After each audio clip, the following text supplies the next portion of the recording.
Kaso ng lumobong hospital bill, ito ang problema ng isang pamilya na ating bibigyang solusyon ngayong araw dito po sa Malasakit at Work. Ito ay para sa kanilang 5 taong gulang na anak na inoperahan sa puso. Ang kanilang kalagayan ating panoorin. Ako nananawagan sa PTB Malasakit at Work kay Senator Bongo na sana po tulungan kami na mabayaran yung hospital bill namin at professional fee. Ito ang panawagan ng 40 taong gulang na si Aubrey Navarro. Kwento niya sa ating programa, 12 araw na sila sa ospital matapos maoperahan ang malaking butas sa puso ng kanilang anak. Dagdag pa niya, na-diagnose ang sakit sa puso ng bata nang ipanganak ito nang lumabas na nangingitim at matigas na. Agad naman na na-revive ng mga doktor ang kanyang anak.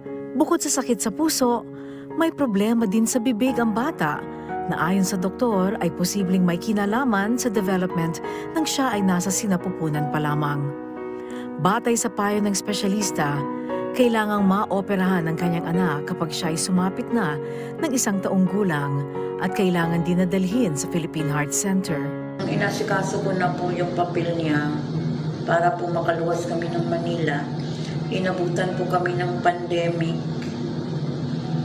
Kaya po hindi kami nakaluwas dito sa Manila. Habang lumilipas ang panahon, ay lalong nagiging sakitin ang kanyang anak. Makailang beses na rin itong na-confine sa ospital dahil sa iba't ibang uri ng sakit dulot ng kanyang butas sa puso. Nitong buwan lamang ay nagdesisyon na silang iluwas sa Maynila para dalhin sa PHC ang kanilang anak. Ayon sa espesyalista, mas lumaki pa ang butas sa puso ng bata at kailangan ng operahan sa lalong madaling panahon.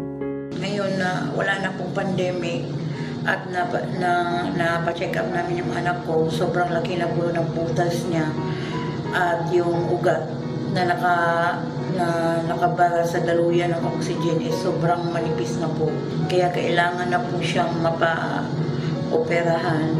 Sa ngayon ay maaari na silang lumabas ng ospital, subalit ang malaki naman nilang problema ay ang kanilang bayarin sa ospital. Naoperahan po yung anak ko noong November 16 po. Bali mag-12 araw na po kami dito sa Philippine Heart Center. Kailangan pa po kami ng JL para po makalabas na kami dito sa hospital po.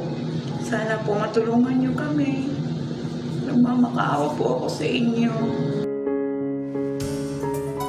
At para po tugunan ang problemang iyan, makausap natin ngayon sa linya ng telepono si Ginoong Patrick Sulit mula sa tanggapan ni Senator Christopher Lawrence Bongo. Magandang hapon po, Ginoong Sulit. Magandang hapon po at magandang hapon po sa ating mga tagapatingin ngayong hapon. Okay, lalapit lang po namin kay Senator Bongo. Ito pong problema ni Nanay Aubrey. Hindi po sila makalabas sa ospital. Ano po ang maaaring magawa ni Senator Bongo na tulong po? Opo, bali nakausap ko na po yung mother po ng pasyente. Matutulungan po namin sila sa opisina po ni Senator Bongo doon sa hospital bill po nila. So, ayun po yung commitment ni Senator Bongo na matulungan po lahat kung kaya doon po sa mga medical assistance po. Okay, ngayon pa lamang po, nagpapasalamat na kami. Thank you po, Ginoong Patrick Sulit, sa pagtanggap po ng tawag namin. At maraming salamat po at magandang hapon po. Magandang hapon po sa inyo, Ginoong Patrick Sulit, mula po sa tanggapan ni Senator Christopher Lawrence Bongo. At sa mga nais pong dumulog sa ating programa, maaari po kayong magpadala ng mensahe sa ating official Facebook page na PTV Malasakit at Work. Maaari kayong mag-email sa amin sa ptvmalasakit@gmail.com. Muli, ang tunay na malasakit ay laging at work.